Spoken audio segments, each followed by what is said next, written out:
I'll do a Hulkster here for you before we bring in Zander. What are you going to do when Big Seals runs wild on you? What are you doing here on a Saturday? Got to be kidding me. What are you going to do when Seals Maniac goes wild on you? Without further ado, the co-host of Birds 365, my boy, Big Z, Zander Krause. What's going on, Big Cells? How you feeling on a Saturday as we prep for this NFC title game? Dude, we're a day out from this thing here, man, and history will be made either way. Oh, no doubt history about it. will be made here, man. No doubt about it. And I spoke last night with John on a practice recap, Sills, and I've taken my Friday score prediction and I've thrown it into the garbage, and I have modified the score prediction based on an on-the-air conversation with John, and then an off-the-record conversation I had about what's going on inside the Philadelphia Eagles locker room this week, okay? And I feel better now about the NFC title game than I have all week long. This will be a double-digit win for the Philadelphia Eagles. Okay. I would, if they were... So you're suggesting then that Cam is going to be 100% heading into this game? That's not exactly what I was referring to when I said that. It does look like Cam's going to go. Still got to watch with that, with the back. You know how backs get, man. Completely. He can wake up tomorrow and be 95%. He can wake up tomorrow and be worse. Yeah, I'll talk to you off the air. You know, I was asked to keep it off the record, so I don't want to go. I don't want to, throw John under the bus. But I'll say this. Every Eagle fan should feel 100% confident coming into this game. I don't give a shit if Cam Jurgens doesn't play. I don't give a shit if Tanner McKee is in after Jalen Hurts gets hurt. I don't give a shit who goes down. Every Eagle fan should be very confident going into this football game because still, what are we going to do? Make an excuse? It's the NFC title game. You got 60 fucking minutes. Go win a football game. I don't care who's out there. I don't care who's hurt. And that's the mentality right now in the locker room. And they're fired up. They're galvanized. And something happened in the city this week, Sills, that galvanized that locker room. And I heard a couple tidbits yesterday about what's going on in the locker room this week. And there's a reason that Jordan Mailata was talking like he was talking up at the podium this week. There's a reason that folks had the type of mentality they did in the locker room. And now that I've learned a little bit more, win by 3. Fuck that. We're not winning by 3. We could have another 2017 NFC title game here. I'm going to tell you flat out why I think Mailata and those guys are talking like that, because if you heard Bobby Wagner last week talking about the Lions saying those fuckers don't have anything on us. Jared Goff is Kenny Pickett in my eyes. They're now matching their attitude, and that's why this game, in my opinion, is going to be a slugfest on Sunday, because Bobby Wagner has brought an attitude to that team where, get this, I don't give a shit what you just said. They don't care either. And you know what that's done to the Eagle players? It's totally jacked those guys up. Okay, Commander fans, Redskin fans are taking a shit on the Rocky statue. They're talking shit as much as they possibly can. Dude, I think the Commanders, man, I think they've played better football the last 2 weeks than the Eagles have. And I think that they've played against one team that beat the Eagles, and they beat the Bucs. They went up to the Lions and beat the number 1 seed. I think that I think that Commander team is prepared to play in this NFC Championship game. I'm not saying that the Eagles are not, but if you looked at the 2 teams that they played versus the 2 teams that the Eagles played, who do you think is more prepared to go into an NFC title game? That would be the Redskins heading into that game. They're beating done. The Bucs, beating the Bucs, done. And beating a 15-win team. They're done. I'm telling you right now. We will talk tomorrow on postgame show, and the Commanders will be on their way to the couch in Cancun, sipping mojitos and margaritas. Okay? They are done. They're done. 28-26. Redskins tomorrow will be hoisting the George Halas Trophy representing the NFC champions, and an iconic run will continue in New Orleans, probably against Josh Allen and the Buffalo Bills. Yeah, we'll see. We'll see how it that all would be plays the out. road teams winning, which would be amazing if that. Yeah, that would be wild. Listen, if they actually. I will say this: as confident as I do feel, I do think you should. The team should respect this opponent. I agree with everything you just said about they're playing good and they deserve respect. I think in football you got to kind of respect the game, right? I mean, these are all professionals, and what these guys have done has been impressive. But it's been a cute little story, everybody. And Jaden Daniels got his little flowers, and everybody's all excited that Washington's back, and woo, they can play football again, and they're not going to suck for the next 20 years. They are done tomorrow. You know what I love? I 100% promise you that they are done, and I will eat the crow if it's not true. How about this? So in the last game, the Washington Commanders knocked the fucking quarterback out in Philly and beat you. I'm just curious. How do you take that game? What, the last game we played versus the Commanders? Well, guess what? Yeah, I'm with you on the Frankie reason. Lou. The reason that they lost is because Hurts wasn't out. Yeah, you know why? Because Luvu knocked your quarterback out. Then they took your heart away from you. Well, that's not that. Look, the Eagles got to show up physically. And again, from what I've heard, the team is ready to show up physically and match Luvu. Okay. Now, I don't give a shit that this guy's dirty. I know everybody loves to talk about that. I don't care that he's dirty. All right. Like you said, it's a gladiator sport. You're either going to gear up and be a fucking gladiator, or you're going to get run the F over. Okay. Right. And this team better be ready to go and match that guy's physicality, because he is a game-changing type of player. Anytime, this is what I like about Frankie Luvu, just speaking objectively. Anytime he matches up with somebody on the football field, he has a mental edge of physicality and toughness of, I'm going to fuck you up and I don't care what you say or do about it. And that works in the game of football because, like you said, it's a gladiator sport. It's a physical natured sport. So he is good on that front. But again, he's reached the end. It's over for you, Frankie Luvu. Well, Jaden Daniels, enjoy the hype and the headlines and the hoopla and everybody praising you and the mom and everything that's going on around. Enjoy it all for the next 24 hours. Oh, I love the mom. Mom goes, the only person that could stop him was a chick. Yeah, and she ain't wrong. Let me tell you, she ain't wrong. Mom is smart. I love smart. All right, man. Well, let me ask you this. Since you're so confident, who's leading you to this victory? Hurts, Barkley, or the defense? I'm going to go all the above, okay? I don't think Jalen's going to have this crazy game. I don't think he needs to. You sound like the fucking stupid mayor of Philly after she couldn't spell Eagles. Oh, God, don't compare me to that lady. What a grave insult that was. Oh, my God. Hey, go ahead, man. I'm kidding. Look, Tony Allen, I got my money on Jahan Dotson. All right, Tony, I appreciate you being here. No, I feel good. I think defense. I honestly, to answer your question, I think it's defense. I think defense shows up in a big way tomorrow. I think Vic Fangio is going to give Jaden Daniels, who's obviously a young quarterback, some different looks in the playoffs. They're mostly healthy in that secondary. Remember, last time we played them, we did lose C.J. Gardner-Johnson, which I thought impacted. That last touchdown was basically a letdown by the safeties. And Reed Blankenship missed some time in that game. So if those guys are healthy and can stay healthy, I think that can do it. What did John say about Q's going to be good? Q's going to be good. So I'll give you the update on all four of the players. All right. I spoke with John. I spoke with John both Thursday and Friday. Okay. Good. I did take some notes on what Johnny Mack said. So I'll give you the rundown. Okay. Cam Jurgens on Thursday, John was a little concerned. All right. 2 straight days of missed practice, and he was nowhere to be seen, right? Like Dallas Goedert didn't practice on Thursday, but he was on the sideline. He's getting treatment. Exactly. Okay. So Cam returned for Friday. He was out on the practice field. He left early to go get more treatment, to go get more, they're loosening up that back. John said they didn't practice much on Friday. It was kind of a 45-minute light Was practice. it a walkthrough?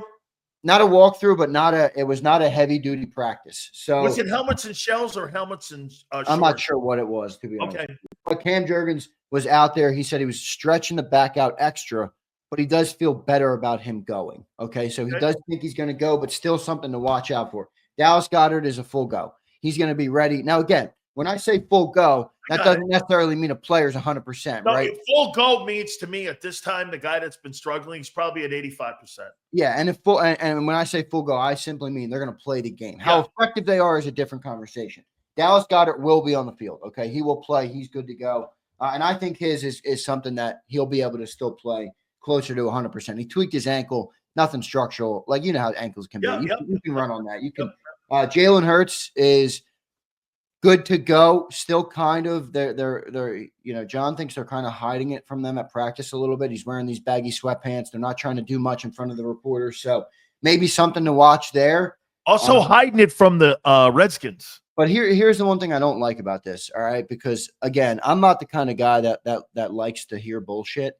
And John Clark, who I respect greatly from NBC Sports, put out yesterday a tweet, okay? And I'll read you the exact tweet. And it literally read like Bob Lang texted the exact tweet to John Clark and had him put it out. Okay. Again, I'm not trying to criticize John Clark. I actually love John Clark. I think he's one of the hardest working guys in media, and I love people that work hard. And actually, the players like him. They do, but he works hard. Johnny Clark is everywhere, man. He really is. He says, he tweets, "I'm told by Eagles teammates that Jalen Hurts has looked very mobile these last two practices and threw the ball at yesterday's practice better than he has in weeks." And I'm like, what? ESP? Yeah, what does that mean? Like, that doesn't mean anything. So I think Jalen is still something to watch in this game with the knee. That could be a big factor on what happens in the game. And then Quignon's going to be good to go. Again, another thing where how effective is he? But he's good to go. He tweaked the shoulder, and it's good. There's no structural damage there. He's all good. So he's going to be ready to go. Might have a sore shoulder. But what about AJ?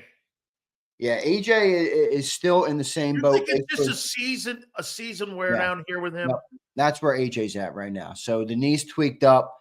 He's you know how it is. You get to week 20. They're 16-3. They've played 19 football games. That's a lot of football games. And he's been blocking more this year. And he's a little banged up. So they obviously had the same approach with him this week to keep the rest high and hopefully nurse him up a little bit for the week for tomorrow. Let me go back to a topic I asked you when everybody was kind of like, no. Now, all of a sudden, let's do this. Don't you think this style of play is taking its toll on the receiving core and then blocking downfield and being such a dominant factor in the run game? Because there's no question, Jalen Hurts also has taken its toll being a runner this year in the run game. So look at what you've got injured. The only person that's not injured is really Barkley, okay? I mean, everyone else has been injured. All the skilled guys from the tight end to both receivers to the quarterback have all been banged up. This is why I say this moving forward for the next couple of years. This is not sustainable, dude. When you keep getting all these guys banged up, you got a guy with 400 touches. 400 fucking touches. You know what that means? Everyone else around that guy has had to be involved in those touches. Yeah. This is the physical offense, man, and it's taking its toll on these guys. Yeah, and I think that has more advantages than disadvantages being physical. We just talked about how this is a gladiator sport. I mean, that's what I love about our offense is they come at you and they run you right over and they're unapologetic about it. But to answer your question, I agree with what you're saying, and then I'll also say this. I think there's a human element that some people are missing here. I don't think it's going to be a problem this week or anything, but I think if you zoom out and look big picture, I was watching the game tape. Somebody was doing a breakdown on YouTube. I'm blanking on. Eagles Eric, his name is. He does a really good job. Philly Film Room. So big shout out to him if he's listening. And he's breaking down the tape, and you can kind of see, and this is a basic human psychology type of thing. The receivers are taking some plays off. Not plays off in that I'm questioning their effort, but when you go through the course of a 19-game season and you know that you're not getting the ball on 98% of the plays, it is human nature to not go out there and run your routes as smooth or run your routes as crisp. And there's a couple moments, especially if you look at last week's game, where AJ not coming out of the break, not coming out of his breaks hard. Even Devontae Smith, not moping, but you're not cutting the same. You're not creating the same separation. You're not doing the same things. And I think the human element of that with the receivers has to play in it. Look. And that also is the lack of activity in the game because they're not going to those guys because they don't have the high volume of targets that they used to have. That also has played. Dude, what's happened is that receiving core, if to play like you said, because they're a non-factor. What did AJ say the other day about, 3 catches and 24 yards? You know what he said? Right now, it's all about winning. You know what he's done, Zander? He's taken your mentality and done this. Hey, man, I'll tell you what. We'll address all this shit, my not liking the way this offense is in the offseason. Right now, we're going to go try to win a Super Bowl. If I get 1 or 2 catches, what do I care? Because, again, at the end of the day, I'm still going to get my numbers. Maybe I get a shot at the Pro Football Hall of Fame. Let me get that Super Bowl. I think these guys have all come to the conclusion we're not going to be a major part of any passing game these next 2 ball games, these next 8 quarters, and this is really all about winning. Whatever I have to do, I'm going to do it. I would do the same thing. I don't know if you saw this, but did you see that thing that Shaq said the other day when he was on a TNT? I know you don't watch NBA, but this is a mentality of today's player. Shaq goes like this. This guy, Jimmy Butler, has $50 million that he's making with the Heat. Then all of a sudden, he wants a contract extension. He's got 2 years remaining on it. You know what Shaq said? And this is why people don't watch the NBA, but I think this is why people, today's athlete, you look at him and you go, what are you doing, man? Shaq goes, well, if I didn't get my contract extension, I'm not going to play. And Charles Barkley looks over at him and goes, what do you mean? You got 2 years obligation of you playing for the Heat. Right. You're going to wind it down and not play. Shaq goes, if I didn't get my extension, I'm not going to play as hard. And I'm fucking like this. That's the problem with today's athletes right here. If A.J. Brown is not getting his targets, and Devontae, I'm shocked on Devontae that you're seeing that on film. I hadn't seen that. If these guys aren't getting theirs, it's like human nature for some of these younger athletes to do this. I think it's a little different. Well, fuck. I don't want to compare him to NBA because I think what's happening in the NBA is a whole different ball game of. No, but I'm talking about like saying if it ain't mine coming to me, it's not mine. I'm not going to play as hard. Yeah, I think this is more. I don't think this is like that. I think this is more. These guys have egos, and they should. They know that they're some of the best receivers in the world. When you don't get the ball or your team doesn't recognize that and get you the ball, I think that weighs on you to a certain extent. And, Jalen's rolling out or whatever, he's running on a quarterback sneak. You're just not going to run as hard on the outside if you're away from the play. So I would just keep your eye on that. But overall, I think we're good right now, man. I think the team has 2 games left, and they all have the right mentality coming into the game. And they know. I think they bought in. I don't give a shit who gets hurt. I don't give a shit if Cam Jurgens plays or not. You got to go in there and win the game. You got 60 minutes to win a football game. I don't care. There is 0 excuses. I don't want to hear an excuse for Jalen's knee, for Cam Jurgens, for Dallas Goedert, for AJ. There is no excuses. AJ drops a pass in this game. I'm not saying, his knee hurts. No. You got 60 minutes, go win a football game, and you got 2 weeks rest till the biggest game of your career. Come on. Absolutely. Get it done. Let's go, man. All right. I wrote down about 10 dudes that I think are going to be the keys in this ball game. I want to go over them with you here. Let's do it. Obviously, I'm going to start out with Jaden Daniels. He's going to be my number 1 guy on who the key guys are heading into this game, and here's why. He's a rookie. He's never experienced anything like this. Hey, look, I know he played in the Southeastern Conference. This is a little different, okay? And you're playing in an NFC title game where every single play matters, every single yard matters, every single missed throw matters, everything is magnified beyond anything you've ever seen in your life, and the reps will be quicker. What I mean by that is reps will be quicker because people are playing great. These are the 4 best teams in the NFL right now. You can't make mistakes. How is this young player going to handle an NFC title? I've seen Hurts in an NFC title. I've seen Hurts in a Super Bowl. I've seen him with his calm. That is the advantage for Jalen Hurts. Jaden Daniels, I don't know. I can't sit here and go, well, I believe he's going.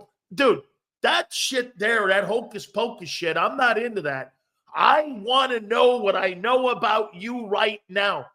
It's up to you, Zander, to change the narrative tomorrow. Okay? If you change the narrative tomorrow, that's a whole different conversation. So to me, the experience obviously goes to Jalen Hurts. But Jaden Daniels, if he plays like he has the last 2 weeks, That's going to be one tough fucker to beat tomorrow night. But I don't know that yet. So that is my biggest watch. How is the rookie quarterback going to play against Vic Fangio at Lincoln Financial? Let me lay it out again here. Yeah. How is a rookie quarterback versus Vic Fangio going to play in an NFC Championship game in Philly at the Link? That's quite a bit to eat. It is. But to be honest with you, when it comes to the pressure, I don't think it's going to get to Jaden. I think this is more going to be the Eagles' defense is going to be the number one defense, the defense that they've been all year, and they're going to make it impossible on the kid. I don't think he's going to fold under pressure. I don't think he's that type of player. I really do. I think he's just got an iron mind, at least from what it seemed. He had 5 touchdowns last time he played. I know he did. And you know, I already told everybody all week, I'm not sleeping on Jaden Daniels. I don't care that I'm an Eagles fan. This kid's good. I like good football players. He's a talented player, and he should be respected and treated as such. I think what you're saying is fair, though. You know, coming into this game, how does it impact him? But again, I don't think it comes down to that. I don't think it comes down to turning into Sam Darnold and he can't complete a pass or let the ball go where he's seeing ghosts. I think the defense is going to wreak havoc. I think they're going to make it hard for him, and they're going to make him play bad, not because he's busting under pressure, but because our defense is so damn good, they don't have the talent to get past and beat our defense single-handedly by him. So I'm going to put that more on the Eagles' defense than the pressure, because I don't know, the kid hasn't busted under pressure in any moment in his career. Why should I expect this to be the first time? I know it's a big moment. I thought they waxed him in game 1. Yeah, but he didn't bust under pressure in that game. No. I thought they threw a lot at him. And what I love about what he did was he responded in the second game, and he had 5 touchdowns. He was everywhere, man. He was such a great-looking player. By the way, if you had to pick the quarterback of the year in the NFC East, he wins it slam dunk. I mean, he's the slam dunk winner of that. Yeah, I mean, look, we didn't ask Hurts to do a whole lot this year in terms of that. Obviously, at Saquon Barkley had that offensive line, and the offense looked different this year. And there's no doubt that they didn't ask Jalen to even really get close to what they asked Jaden to be. I mean, Jaden is. Don't you kind of agree that Jaden's kind of like a Josh Allen for them right now? I mean, he's the engine and the caboose on that offense. So, you know, it's definitely a different scenario. We're not going to forget the supers. I promise, guys. We'll get to all your supers. Please keep rifling them. We appreciate that. We will always, Zander and I never let those supers go. So you guys keep rifling them. We'll read them here at the end of the program here. I got Saquon Barkley number 2. And I got Barkley number 2 on 2 ends.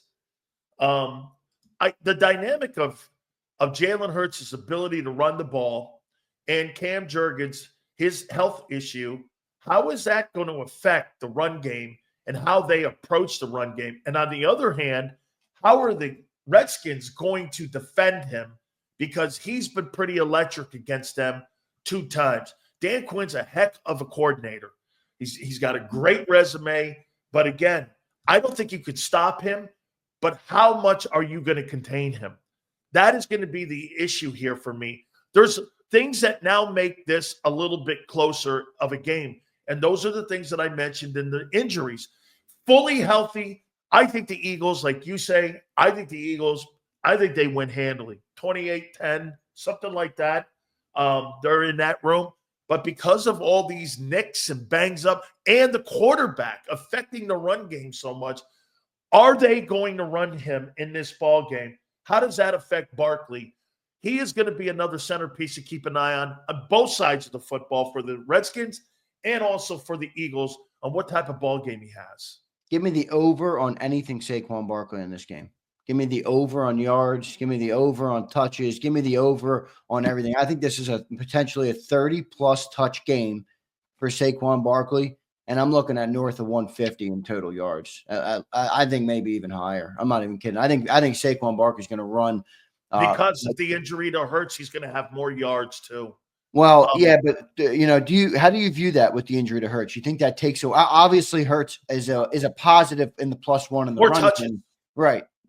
Does Jalen being hurt change how the Commanders can play defense? Yeah. Yes.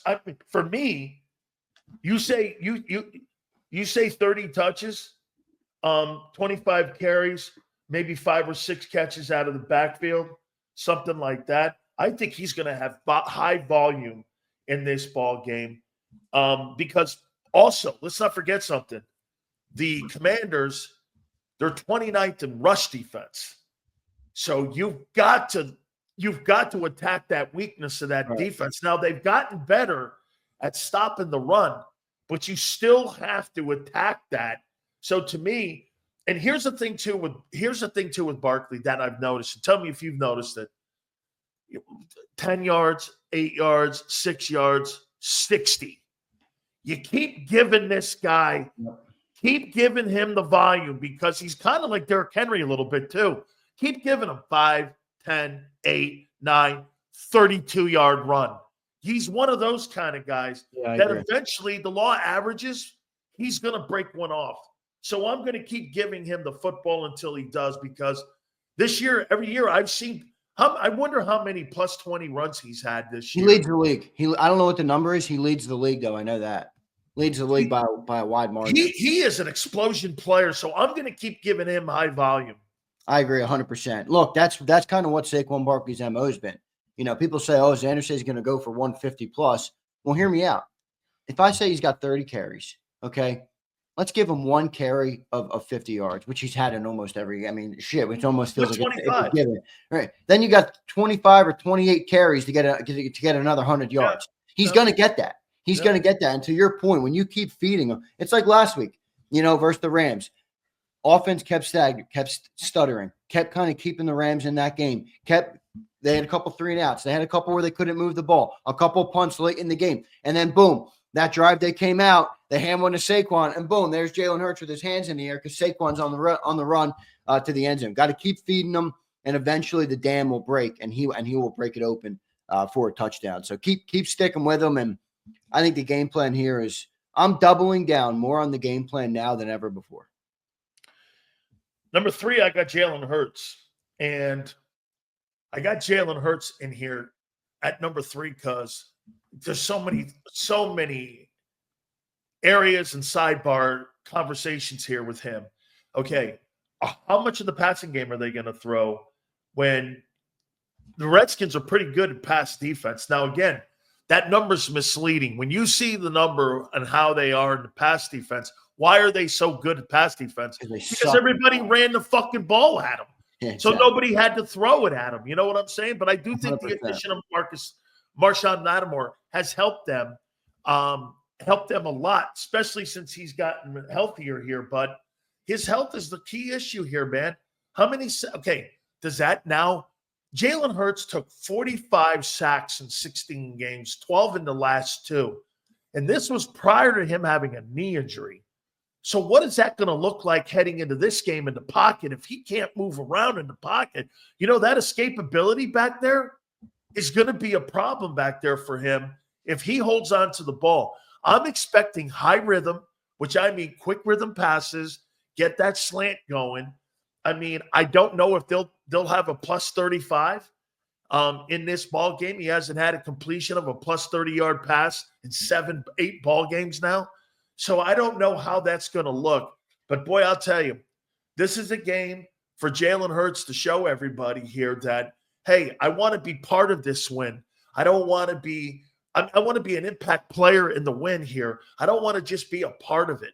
I want to be a person that was the cause of us winning. Because I personally, outside of the running, he's kind of gone along. It's been the caboose conversation again. He's a bus rider.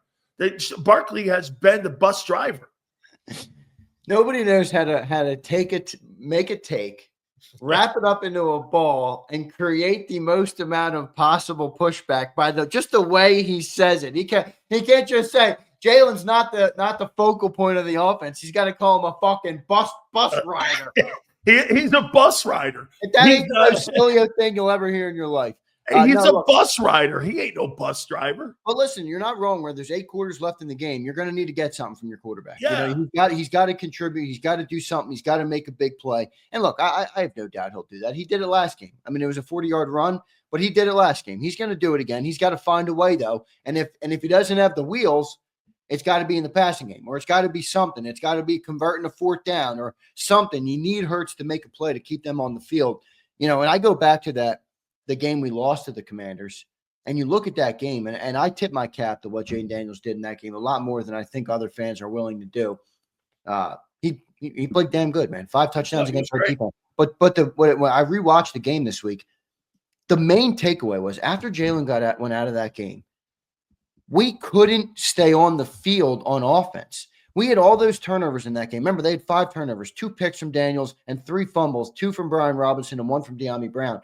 We couldn't capitalize on those turnovers like we've been able to do with Jalen Hurts, where we're able to move the ball. Move the sacks. Yes, pick up move the chains and stuff. And the sacks are definitely interesting, in this game. Because you look at the game last week, he took even more sacks after the knee injury. Now, some of it I do put on Kellen Moore. I mean, your 4-yard line, calling a 5-step drop into the end zone on a bum knee. Yeah, it's late in the game. You need 1 first down effectively to end the game against the Rams, and you bootleg them out on a bum knee. I'm like, Kellen Moore, what are you doing? So some of those drove me crazy, but it's certainly something to watch. And I think that was the interesting thing about those sacks was that really started to make sense what you've been saying about sacks all year. Right, when you saw that, you were saying these are game wreckers, and you guys don't see it yet. Even Marcus Hayes kind of pushed back on you. You could see it last week. There was multiple drives that ended and resulted in LA Ram points, the safety and the late sack on second down that pushed them to 3rd and 17, and they weren't able to convert. Those both converted to Rams touchdowns, and that's what made it a game late in that game. People forget that we had a chance to put that team on ice multiple times, and bad sacks stopped that from happening. So got to get that ball out quick. And I do think he's going to have a different approach this week because he probably knows he's not going to be as elusive in the run game. So is that clock sped up? You would hope so. Well, I just found an interesting stat, too, to go along with your boy Hurts here. So, oh, God. Last time somebody threw the ball for 92 net yards in 2 games was 1970. Ken Anderson versus the Houston Oilers. Let's fucking go. Yeah, no, they're not. It's 1970. That's a credit to the great Howie Roseman. I'll give credits to Howie Roseman. Oh, for that. my God. We got a great football team. If that guy would do me one favor, don't leap. I mean, I thought he was electrocuted. He's not very athletic. Wait, you want to hear what I modified my score prediction to? Yeah, please. So yesterday I had 26. I bet it's 35-10. No, it's not that. Although that wouldn't surprise me. It wouldn't surprise me if we had another 38-7 like we did in the NFC title game a couple years ago. All right. I modified it. So I had 26-23. All right. I had 26-23. I'm thinking it's a close game and we're going to win it late. Okay. We're going to win it late. That was my original prediction. And then yesterday happens. And I'm talking to John. New Rockney speech got this guy jacked up. The New Rockney speech got me a little bit. I'm talking to John. And he's giving me the update on the injuries, and everybody's set to go. And Johnny Clark's putting out that Jalen Hurts looks mobile and all these things. And then I spoke with John after our show off the record. And, he says, I've never seen this team like this. And you know what John said, John Sills, and John, you've listened to John enough to know he's objective and unbiased. He doesn't give a shit whether the Eagles win, lose, or draw. He's going to tell you what he thinks, whether you like it or do not like it. Through his own kaleidoscope, yes. Yes, everything's through your own kaleidoscope. Does the Big Sills not have a kaleidoscope? I mean, holy shit. I have my own set of Howie Roseman binoculars, too. Yes, you do. Okay, so he says to me on the show, I think Washington is in trouble. That was John McMullen's phrase on the show. And then I text him after. I'm like, yo, what's that about? Because he said it like I got to tell you off the air. And once he told it to me, I'm like, ooh, baby. Jaden Daniels, enjoy Cancun and margaritas, my friend, because you're going the fuck home. And now I got 28-16. The Philadelphia Eagles will win by double digits. 28-16. Let's go, Birds.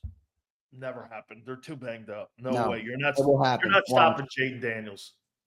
I'll make a bet. I'll make an on-air bet right now with you. This team wins by double digits tomorrow.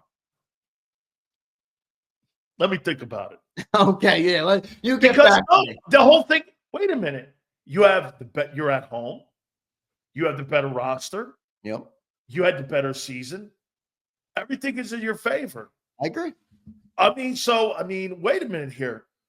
I'm the one going on a fucking limb here with the. I'm taking a. But you know what? Big Sil's got something wrong at the beginning of the year. I did.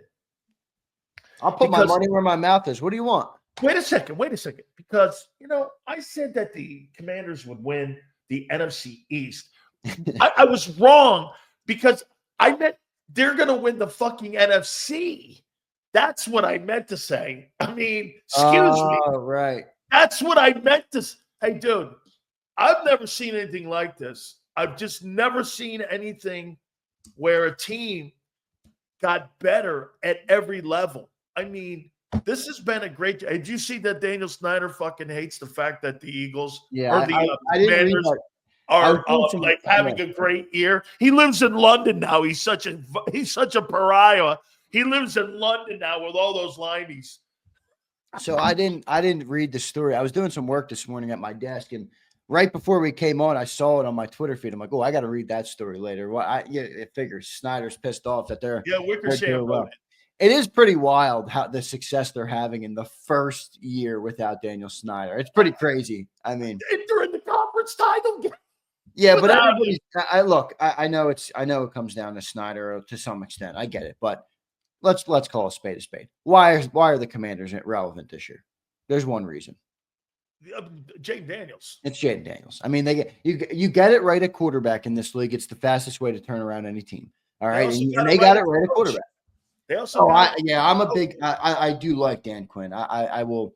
He's grown on me a lot. I was listening to a segment that we did, me and you did way back in June. All right, I was listening to this last night. It was great. Good for you to go back and listen to your shit. What you said. That's good. So stuff. I was listening to this though, and I'll give us both credit. Both of us were somewhat skeptical about Dan Quinn as a head coach. We loved him as a coordinator. We were skeptical about him as a head coach. But both of us said in June, man, we really liked this Jaden Daniels kid. You've been saying it since the draft, so to your credit. But I wasn't on the air at that time, and we were both saying in June, boy, this kid could be good, and he's really turned out to be really good. How about my bold prediction when we started the season? I said Jaden Daniels would be the offensive rookie of the year, and I also said that he'd be in the conversation for the MVP. He was one of because I after listening when we got Herm on the first time, and Herm told us. Yeah. That's what sold me on it was Herm talking. It wasn't just me going like this. It was, man, Herm said this. He's Randall Cunningham. Remember when he said that? He goes, he's just a modern day Randall Cunningham. Yeah. I went, fuck, man. Yeah. That's some pretty good idea. Yeah, somebody brought that up in the chat, though, that comment from Coach Edwards. Yeah, he's really, every time we get him on, I'll tell you what, too, we'll see how this thing plays out tomorrow. Here's somebody else I wrote, number 4. Key players in this ball game. I got A.J. Brown. Dude, if A.J. Brown comes out of this ball game with 5 catches for 30 yards, he's been banged up all year long, and that will be an absolute death nail. You can't have him not be a fact. Now, look, him being on the field as a coordinator, if I saw A.J. Brown line up and I see him there, I don't care if he has no catches and no targets. I have to defend that. I can't let that dude alone and can't have single coverage. So in the run game, as a decoy, whether he's hurt or not, he is a factor. But I think he's got to be a numbers factor in this ball game also if they're going to win this ball game. He just can't. He just can't go into this game 3 catches, 24 yards, taking plays off if the play's not coming play side to him. Because, again, I think Dan Quinn's going to have that defense. And Frankie Louvu and Bobby Wagner, I hate to tell you guys, since you lost Dean, they got the better linebacking core. They are the better linebacking core than you. No question about it. Dude, Oren Burks and Oren Burks is not Frankie Louvu. We're the first team All-Pro in Zach Bond. They got 2 second-team All-Pros. They're in the lineup there. You got Louvu and I'll give you it. But I'm more going on. What doesn't beat you? It's a push. It's not a push. Yes, it is. Oren Burks, really? Okay. 35-year-old Bobby Wagner ain't running with Zach Bond. I'll give you a funny? push. We hear what he just said. He made all pro. All right, here we go. Wait, no, I want to answer AJ Brown. I agree with everything you said. And somebody asked me yesterday when I was. By the way, I got a hilarious comment on the show yesterday because you kept dropping off. Somebody, I don't even want to say it. Somebody commented, I think it was Amber Baker Dalverman or whatever his name is. I appreciate him. He's a great listener. He always listens after the shows. He comments, Zander is now the Kenny Flickett of Jacob Media after having to step in for Big Sills and carry the load. Funny, man. Yeah, nightmare tech issues. I appreciate all of you guys in here today sending supers. We're going to read them here in a second. Wait, did you hear what I said, or did I cut out? Yeah, no, I got it. Okay. I was cutting out. My bad. Yeah, Kenny Pickett, he called me. Wait a minute. You're cutting out? Good. I don't want, hey, I'm done. Hey, let me knock on this here. You know who else I got here now? Number 5, I got Terry McLaurin.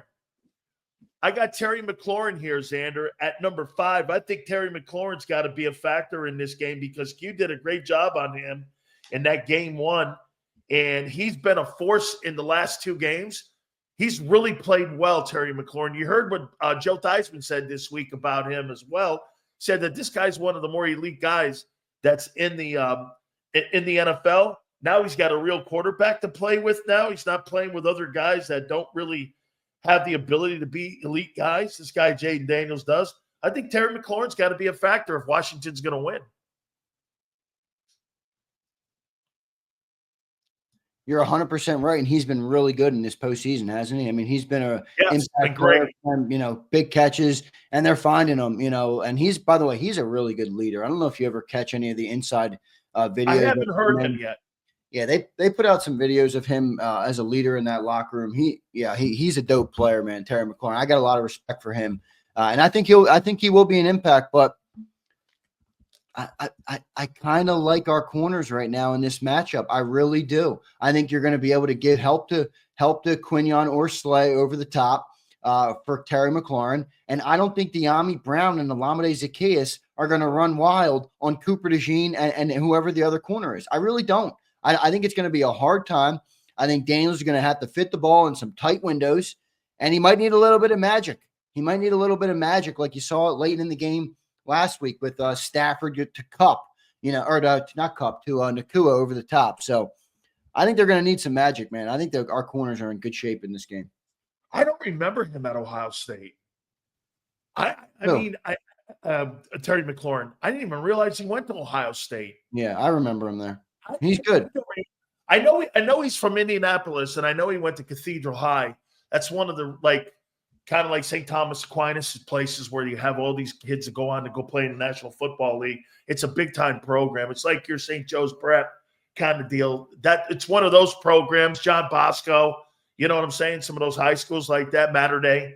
I didn't know that. I didn't realize that he played at Ohio State. So he must have played for Urban Meyer. They must have won it. I think he must have won a national championship there because he's been in the league a little bit here. I didn't realize that. He's a really good player, man. I like Terry McLaurin a lot. He's a really good player.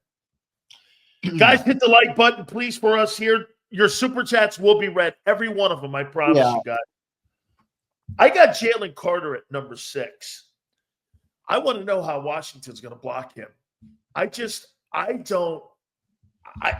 know how they're going to block this dude, man, because he's gotten so much better in his hands, his feet. And you know what he got too, man? He's got a little dog in him. Plays nasty. He's a dog in him. Look at the big skills. I like the kid since he was at Georgia. So, I mean, this guy, he's coming ready to play. I love he's in shape. I don't know, man. I want to see how Washington cannot go 7-step with that guy because I think that guy will bulldoze that entire middle of that offensive line if they just sit there and think they're going to go 7-step on him, because I think he can wreak havoc, and I think he can wreak havoc in the run game. Yeah, and I think he's going to. He's unblockable versus starters. We had John Keim on from who's the ESPN reporter for the Commanders, excuse me, kind of like the Tim McManus of Washington, and he basically said Jalen Carter gave us a fit when Sam Cosmi was in there, and Sam Cosmi's been pretty good all year for us. Now we have a backup, a 7-year journeyman who's been on 4 teams in 7 years, who's traditionally a tackle. He hasn't played guard since 2021, with the exception of last game when he filled in for Cosmi. This guy is going to get tortured by Jalen Carter. Tortured. That's funny. I got number 7. Did you hear what Aaron Donald said? I got Trent Scott there at number 7. Is that the kid who's taking over for him? Yes. Okay. Yeah, 7-year journeyman, 4 teams in 7 years, and he hasn't played guard since 21.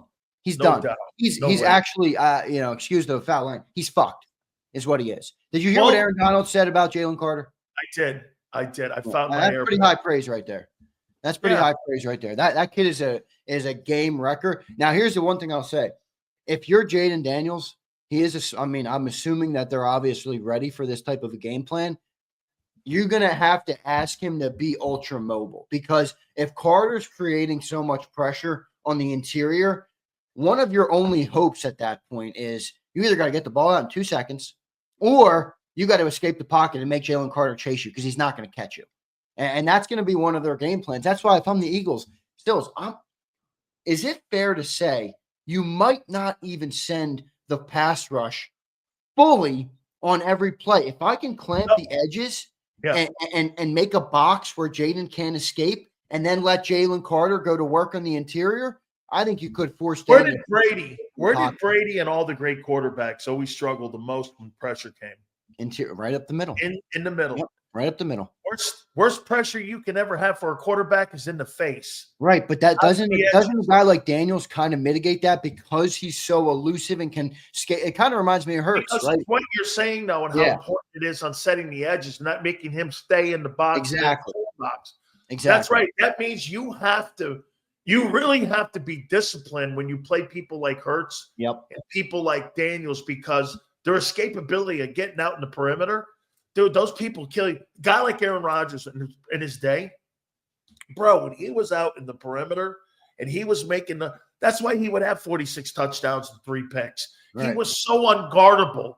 And that's kind of what you get when you get a mobile guy and these mobile dudes like this. And I agree. I tell you what, Nolan Smith's got a big game. He needs to have a big game, Nolan Smith. You just talked about it. Got to be disciplined on the outside. Got to be able to, set the edge over there in the run and the pass, I think, with Jaden Daniels. And remember, here's the other factor here, Sills. You don't have Nakobe Dean. That's right. If Jaden Daniels is able to get outside of that edge, he's got to beat Oren Burks most likely versus Nakobe Dean, who's been pretty good in space in tackling. Not great, but better. Now you have Oren Burks, who's an older player, not as good, obviously, as Nakobe Dean. That could be a factor there. That's why I think Nolan Smith really needs to have a big game here. I'll tell you what, I love their relationship too, Carter and Daniels, LSU, Georgia thing. You could see those two guys when they're out there going back. You could see them smiling, this and that. How you negate that stuff is fan blocking, zone blocking, where you're kind of trying to confuse him. So there's ways of trying to help the guard and the center in there. But again, he's just dominated. If I had to look at the 2 tackles or 3 tackles this year that stuck out, he's one, obviously. The nose tackle up in New York with the Giants. Chris Jones, obviously. Cam Hayward. Those would be the tackles. Really, I don't think the kid in Tennessee had that great a year, Jeffrey Simmons. But, I mean, those are your guys that are in the middle of your defense that you're looking at now, where you're seeing, like, really superstar players at the defensive tackle position. And he's leading the way. There's no doubt about it. And what you're going to get is the changing of the guards coming up. Hayward's in his 14th year. You're looking at Chris Jones. He's up there now, 31, 32. So you're now getting the new guy rolling in there, and he's the next guy in there. Since we mentioned Trent, I'm going to do this. The Redskin linebackers, Frankie Louvu and Bobby Wagner, it's going to be essential their play against Barkley and containing if Hurts runs and Goddard across the seam. That's going to be interesting to see, and I think they have the players to play with every one of those guys. I think the injury to Hurts is going to affect the run game a lot, and I think it's going to affect maybe even getting the ball at Goddard. Goddard's coming into this game 80%, we'll say. he comes into this game a little banged up as well. I think those linebackers are going to be the key for the defense, and Marshawn Lattimore are going to be the key for them and how they play the Eagle run game. I'm not concerned about the Eagle pass game. I'm concerned about the Eagle run game and the RPO game. Yeah, because we the haven't other won stuff, I'm just not concerned about the pass game. Well, because we haven't won with the pass game. So to your point, Correct. we've been winning with the run game. So if that gets halted, If they win with the pass game Sunday, they deserve it. Yeah, that's true.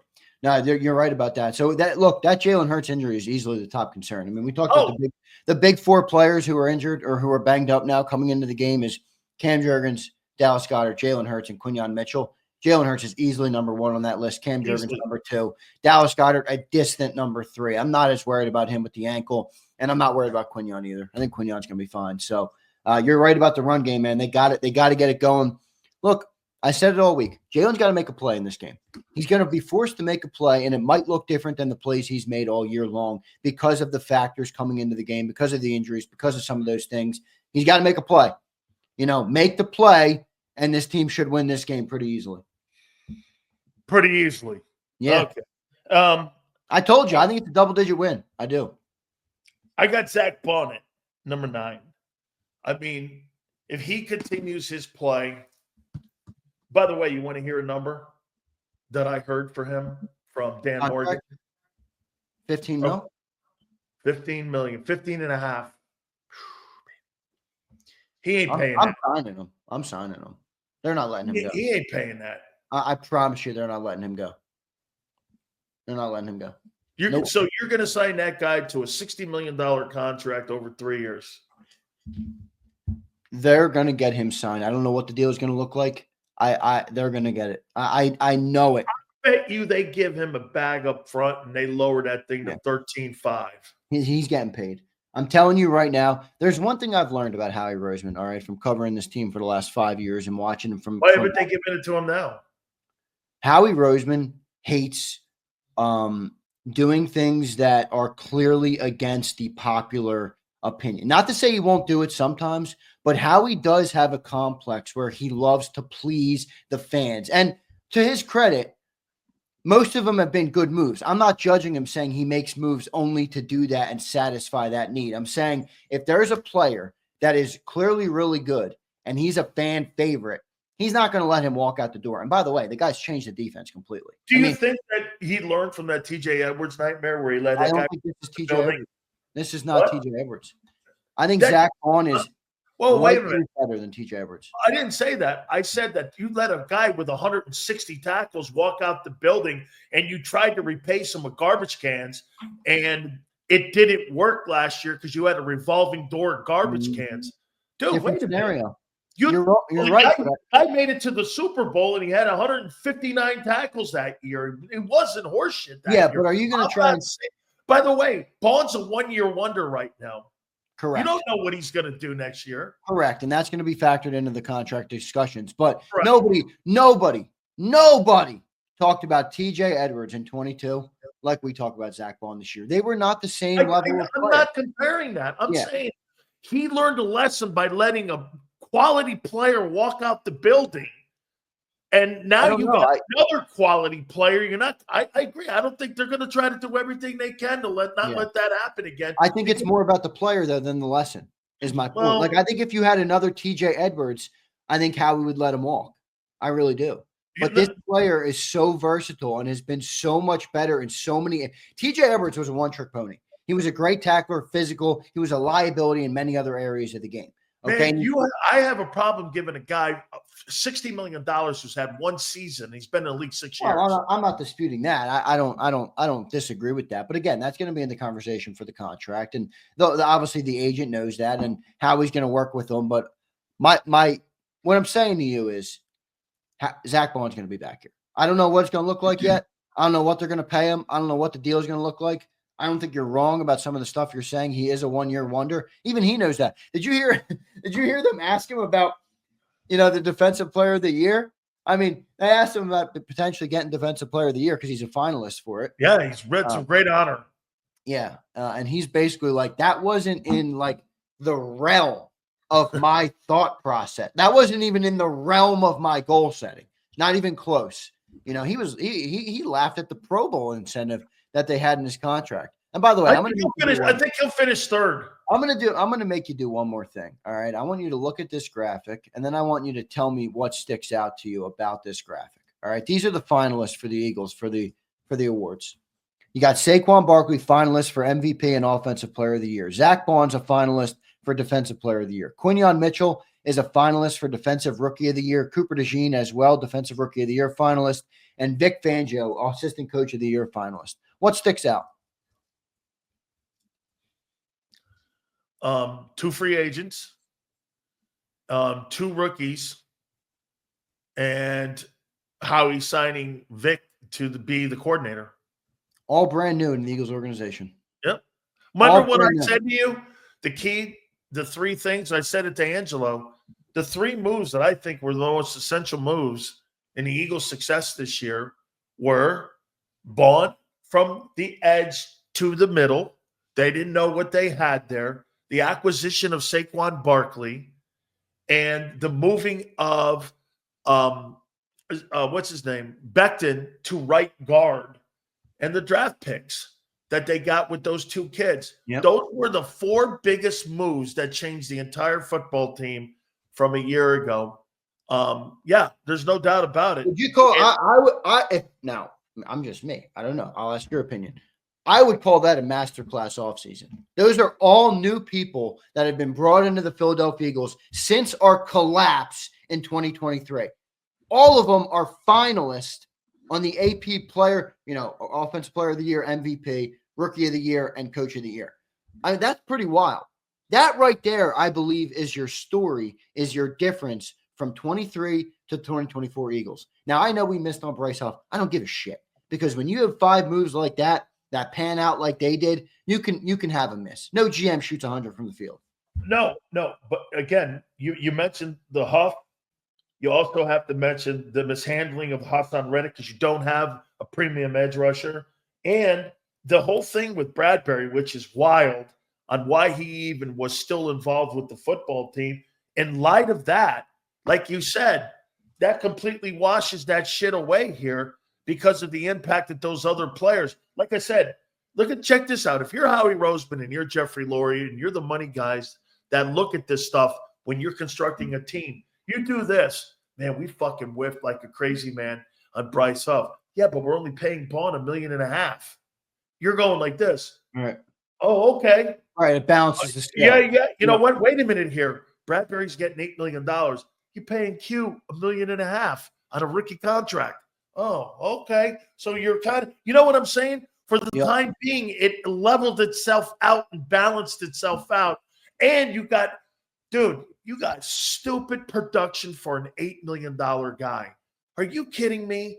Saquon Barkley's an $8 million guy. 12, right? 12, right? Oh, no way. He was like 8. No way. No. Saquon Barkley contract. No way. I think it was 8-9 he got. 3-year, 37.7.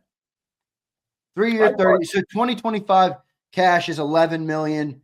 He's making $12 million this year. Okay, yeah, I was wrong. I thought it was 8. I thought it was 8 or 9. Now, you know who was 8? Was Derrick Henry, which is because he went for 1930. I know. What a steal Derrick Henry was. Now we paid a little bit more for Saquon. Yeah, that's cool. We got a little bit more from Saquon. Yeah, right. Who'd you get more value out of? And this isn't a knock on AJ Brown. Oh, $32 million for AJ Brown or $12 million for that guy? Give me the $12 million. He's the most valuable player on the offense. Not only that, but Barkley was even more valuable than that. Who would you say is more valuable to the Eagles? I mean, who do you think is more valuable to his team, Josh Allen or Barkley? Ooh, I think they're really close, but I'm going to take Josh Allen simply because he's a quarterback and touches the ball every play. That's the only reason. But they're very close. I mean, look, I'll say this. Where they're comparable is this. I don't believe the Eagles are in the NFC title game without Saquon Barkley, and I don't believe the Bills are anywhere close to the AFC title game without Josh Allen. So both of them have that element where I believe they've lifted their team to a new level, and I don't think either of them are here without those 2 players. So it's comparable comparable type of impact here. You want to go super chats, but we're only going to go for let's do the super. Hey, wait, Xander, let me do this. Let me do this. Let me do this Bet US read, and then we'll do the super chats here. Don't forget, guys, our good friends at Bet US during this football time, especially the conference championship games tomorrow.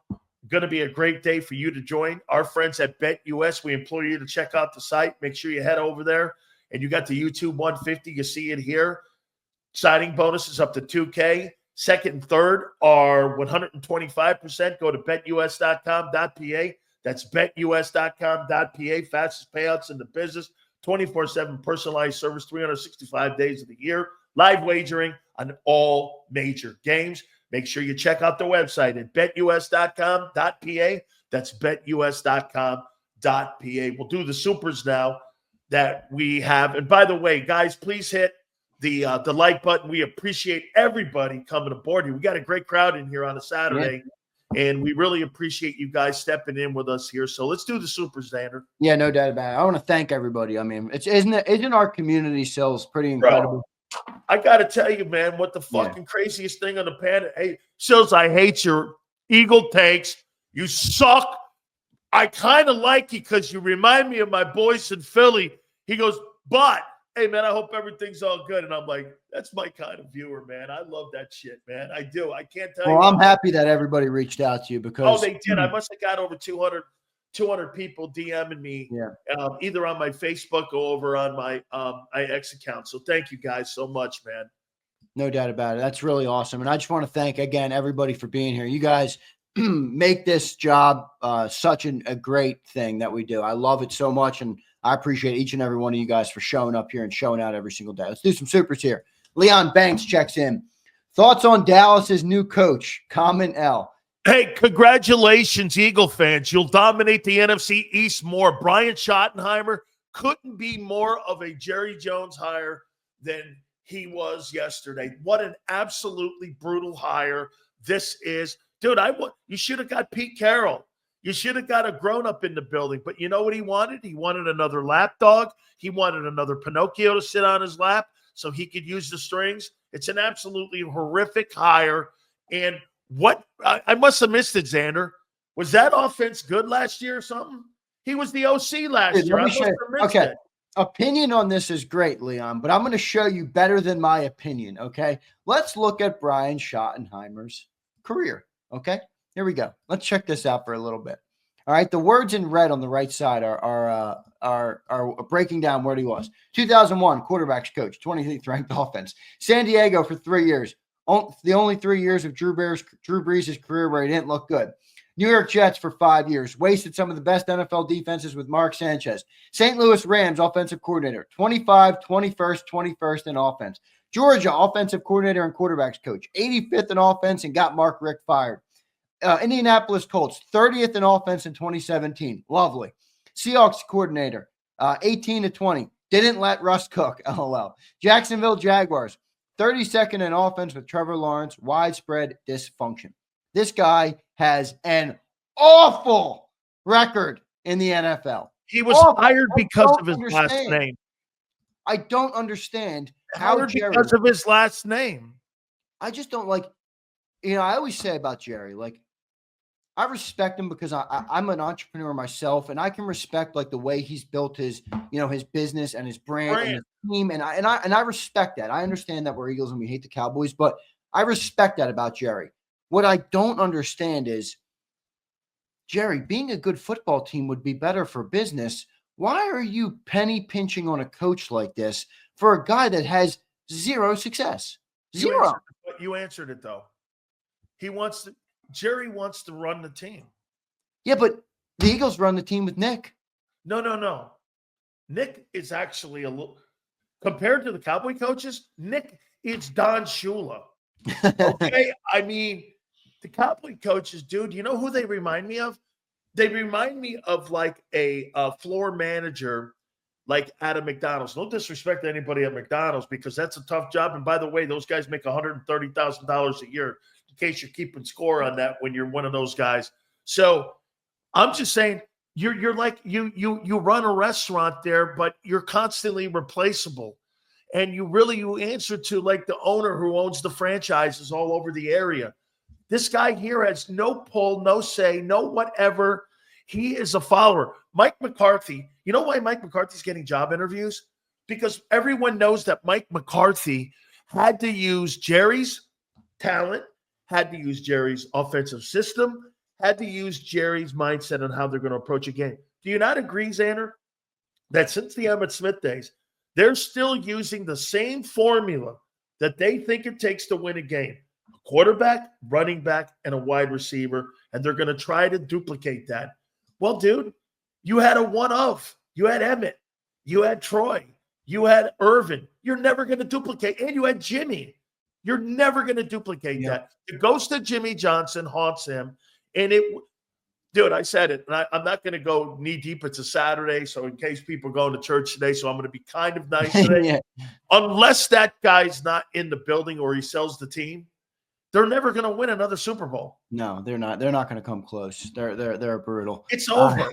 And as you mentioned, it's great for the Philadelphia Eagles. So if any of our resident Cowboys fans in the chat, baby, you guys are down bad. You guys are down bad. Yeah, the Redskins are the people you got to keep an eye on. Yeah, right. I think it's going to be Eagles-Redskins for the foreseeable future here. Schmidt-Diggler checks in. I am worried about this game. Cam Jurgens may not play, and that connection between QB and center is vital. Also, when Hurts was out, we couldn't run versus Washington. If he doesn't present that threat, scary. You know, I thought about what Zander said to me about center exchange and being under center. I'll tell you where, Schmidt, you're right. High snaps. Because if he can't get his back down and he can't stay low, look out for high snaps and snaps over the head of Jalen and shotgun. You mean just because Landon hasn't done it in a while? What's that? Just because Landon hasn't done it in a while. That's right. He was a really good center in college. Like really but good. Even with Cam's back, keep an eye on that. That's for true. High snaps. Schmidt. It ain't time to be fucking scared, Schmidt. It ain't time to be scared, Schmidt. I like that name, Schittenheimer. Schittenheimer's hilarious. Did someone put that in the chat? I see it. PI, good stuff, brother. Schmidt, thank you for the $10, man. Appreciate you. Right. Jeff Bone, the Bonehead, my guy, the Jerome Brown jersey winner who stiffed Big Sills. I sent Big Sills the pic of you wearing it. Wait, Dotson. Did I ever show the Bonehead picture on the show? I posted it. Yeah, you posted it, but I never showed it on here. I might have to pull that up. Brother. I'll pull it up in a second. Jeff Bone says, Jahan Dotson, seen the Commies playbook. He can give us an advantage. You're not getting shit from Jahan Dotson. What about Brian Johnson in the playbook? Oh, that's right. It's a new offense. Somehow it looks the same as last year. Yeah, Jeff Bone, you didn't just try and tell me that Jahan Dotson is going to be some sort of a major advantage for the Philadelphia Eagles. Did you, brother? I mean, come on. Hasn't that ship sailed a little bit, all right, on this? Hey, wait a minute. Jeff Bone's got Jahan Dotson. He's got Zander. He's got Jahan Dotson as like a Russian spy. Fake news. Perfect call. Look at Bonehead in the Jerome Brown jersey. That's really good there, man. Really great. I love it. Good stuff, Bonehead. Appreciate you, brother. Let's keep rolling here on Super Chats. Ish checks in. What's up, Ish? Appreciate you, my man. He says, my man Zander and my main man, Big Hurricane Money Man. I am hiding stills. How you doing? How you doing, Ish? Appreciate you coming aboard. Thank you very much, man. That means Thank you, man. PI says, Thrill Sills, Zay, you should do this every Saturday. PI, I don't got enough cash to afford Sileo for another day of the week. By the way, we are doing this next Saturday too. Yeah, but we'll Super Bowl run. Yeah. Oh, we'll see. Hollywood Hogan checks in. What's up, Hollywood? Home field goes through San Francisco next year. No way. Easiest schedule, and Salah is back in 10 high draft picks. Sills, you have too much internet connection drama, bro, by the way. Yeah, you're telling us. Thank you. Yeah, believe me, it was a nightmare yesterday. My wife goes, yeah, I heard more F-bombs than usual yesterday. I was like, oh, my God. I just got my power back, and all of a sudden I'm looking over at my modem. I'm like, what next? And I was like, holy shit. Thank you very much, Hollywood Hogan. Hollywood, thanks, man. Appreciate you. Josh B says, fly, Eagles, fly. ELGSES, Eagles. That's great. That is great. God, man. By the way, I posted that video on my private YouTube, man. I think got 10,000 views. Dude, And how about WIP now carrying her water, letting her go on and correct the narrative? I'm like, it's fucking spelling the word Eagles. Of course, WIP puts her on. No doubt, because you know why? She reached out and Bob goes, I think it'd be really great for you to come on. I mean, That's exactly what happened. Shit. Tony Allen says, I got my money on Jahan Dotson. He's balling out. Go get it, Tony. He needs you to do a Jahan Dotson. Jahan Dotson. He wanted one yesterday. Tony, thank you, brother. Macalia, what's up, my man? Eagles keep finding ways to win no matter what. Agreed. They do. Yeah, they do. Hey, when your quarterback throws for 62 yards in a game and they still win, it's amazing. Illuminati says, spy Nolan, Vaughn on Ertz, double wide receivers, and keep 5 in the pocket. Easier said than done, but I do like that game plan, Illuminati. Did you say keep Biden in the pocket? Keep 5. Keep 5, motherfucker. Keep 5. All right, here we go. Washington is in trouble. Gabe says. That's what Zander's saying. Zander heard whoa. That's not what Zander said. Oh, you heard the new Rockney speech. So I mean, you're all jacked John up McMullen, now. who does not glaze any team. He's completely unbiased and pragmatic and objective. His quote, I think Washington is in trouble. Okay. Let's go, Gabe. Here we go. I think we got another one here. Cheese checks in. What's up, brother? Sills, who's a better football player, Bryce Huff or Mozzie Smith? Who's more useless? I don't know. That's a battle of freaking. Who's useless is Mozzie. Huff is Lawrence Taylor compared to Mozzie Smith. I wouldn't call him that. All right. I don't want to ever hear Bryce Huff's name mentioned with that again. But yeah, Bryce Huff's brutal. Yeah. That's it. That's all of them. That's all of them. Good stuff, man. Really great, man. Holy shit, this thing flew too. All good. So you're feeling more comfortable. Double-digit win.